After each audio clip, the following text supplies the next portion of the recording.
Matt Berninger steps away from the National to release his second solo album, Get Sunk. But is it any good? Let's find out, shall we?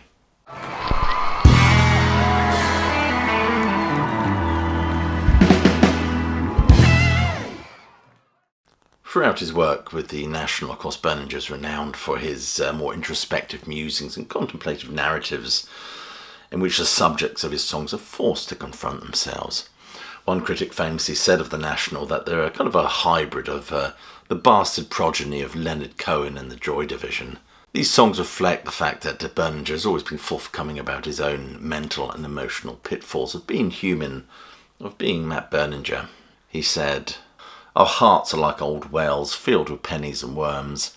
I can't resist going down to the bottom of mine to see what else is there. But sometimes you can get yourself stuck." And getting yourself stuck, I think, is the troublesome flea that bothered Matt Berninger, as he's dealing with a slew of complex emotions, dealing with a lack of inspiration, of writer's block. I remember at university I had a lecturer that had a plaque on his wall, and it was a quote from Patron saying, "Sameness is the mother of disgust and variety the cure." Well, Matt Berninger has described a kind of self-disgust that certainly prompted the writing of this second solo album, and challenging that sameness by perhaps a move to Connecticut. But for him, identity is amorphous, ever-changing, and stretches beyond individuality to God, perhaps, or maybe simply the fact that our lives depend on others, and that others, in fact, give our life meaning. He once said he doesn't believe in ghosts, but he believes in the power of belief in ghosts. Yet he certainly seems haunted by something. Maybe it's notions of what it is to be a writer, an individual. Maybe it's notions of what it is to be Matt Berninger. And perhaps that incessant itch that you can no longer write or create. Something that, in fact, defines you. And maybe that's another troublesome flea that inspires the title of this album.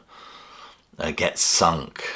The idea of total immersion, as well as the aforementioned writer's block that plagued him. Underwater, everything moves in slow motion, says the notes that accompany this album, and Berninger saw his creative voice slipping away. But sometimes we have to drown to remember how to breathe. Maybe we have to not write to remember how to write. Again, to quote the blurb, Get Sunk is the inhale, bringing blurry realizations to the surface, and those realizations of the interconnectedness of our lives, and our need for others, and the relationships that shape us. It's a contemplative record that's partly inspired by his move to Connecticut, no doubt with a copy of Mark Twain under his arm, prompting him to spend his time outside, listening to music, painting, reading, and doing all that leisurely stuff. And maybe it's this that cured him of his writer's block, who knows, to help him summon the inspiration for this album. I believe a lot of these songs are kind of reworkings of songs he maybe had already written. And part of the brilliance of it is the sound of this record. We have to doff our caps to producer Sean O'Brien. And the sonic palette is also expanded by a slew of great people that also contributed to this album, including Booker T. Jones, Meg Duffy, Julie Laws, Kyle Renswick. There's many others as well, so forgive me if I haven't mentioned them all. Get Sunk is an album that feels like a personal excavation, as the narrator is processing how he became himself.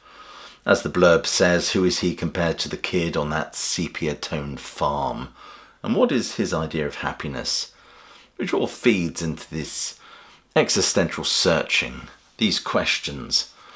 A mathematician would say if your question doesn't have an answer, it's the wrong question. But maybe our world can be reduced to mathematics, but certainly art. I don't think art can, and art requires a greater level of interpretation. And as such, I'd like to point out that the water imagery on this album is interesting.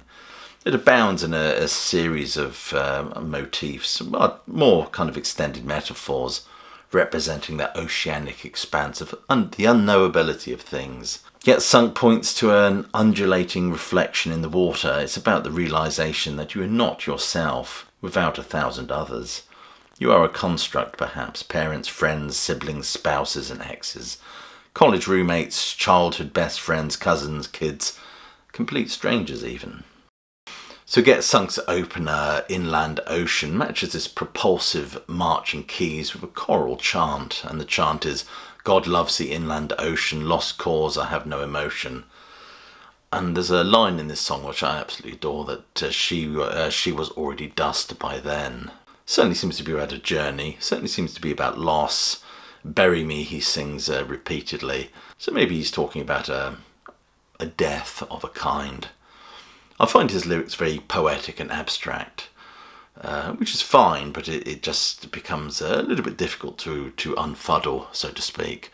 Reminds me a little bit of Dylan's sort of mid-60s phase when he was smoking a lot of weed and probably dabbling in hallucinogenics, leaving us with a sense of impressions, if you like. It creates a specific atmosphere.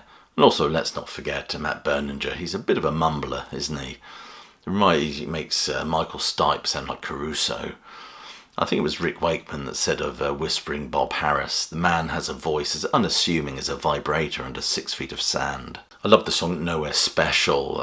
I've got nowhere to be, he sings. This sense of not belonging. In fact, this whole album has a kind of wandering, itinerant quality to it. It seems defined by rootlessness and loss. And as I said previously, he often references water in his lyrics. Times of difficulty speaks of staring out to sea, and ocean sounds and kids' voices are heard on opening to one of the tracks. And if this expansive metaphor for drowning or drowning in life, and the sombre tone of these numbers seems to suggest that, nevertheless it takes nothing away from the romantic and at times whimsical feel of these numbers. And like an impressionistic painting, we have to acknowledge the shadows as well as trying to focus on the colours amid all the different shades presented.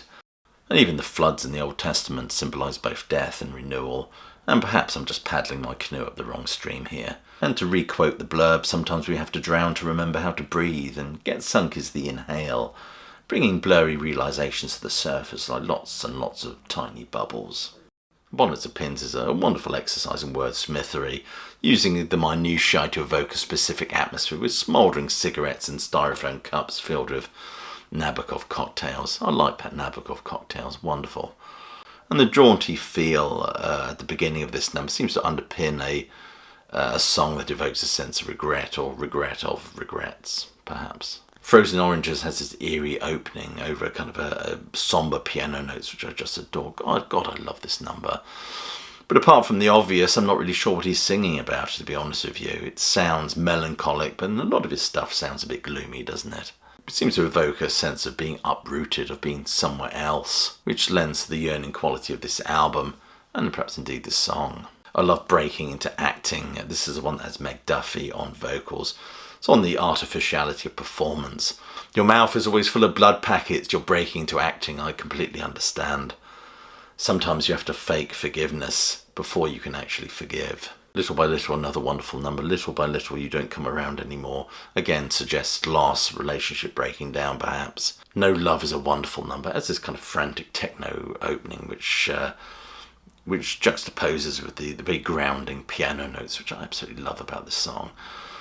This place has a sinking feeling, he says. It certainly has a desiccated feel, no love, as he explores the barren landscape of the heart. Robert Frost said 2 paths diverged in a wood. And Berninger on this one explores the possibilities of such paths, one perhaps to take us to both misery and bliss.